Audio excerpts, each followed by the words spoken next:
This is Ivanka, and the flowers she's painting on these fences are not just street art. They're a symbol of rebirth for the town of Bucha, Ukraine. At the beginning of April, Ukrainian authorities entered Bucha after it was occupied by the Russian army for over a month. The scene in the city was horrific. Streets filled with bodies, mass graves, buildings reduced to ashes, and evidence of torture and executions.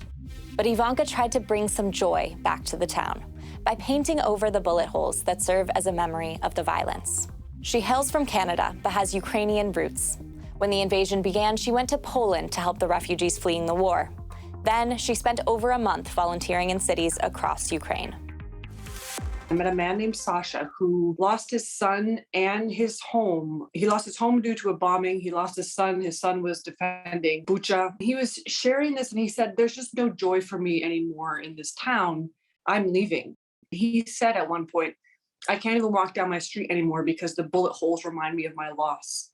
So I looked at the fence and there were many, many bullet holes. It wasn't something that I could repair. So I thought, what can I do to give this man one last memory?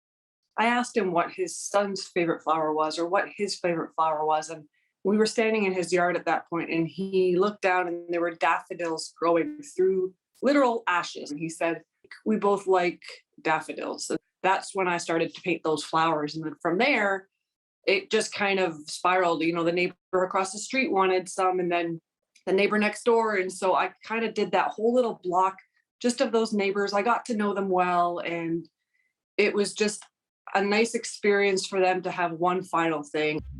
At least 400 bodies were found in Bucha, according to the local authorities, prompting calls for war crimes investigations. But 2 months after the world learned about this massacre, the town is slowly returning to normal.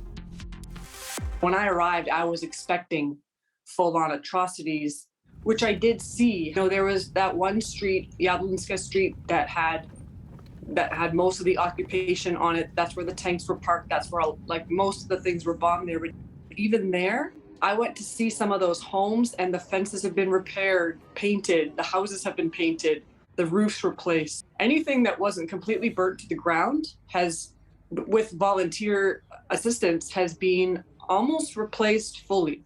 But I was very impressed to see that these people were not going to allow this to stop them.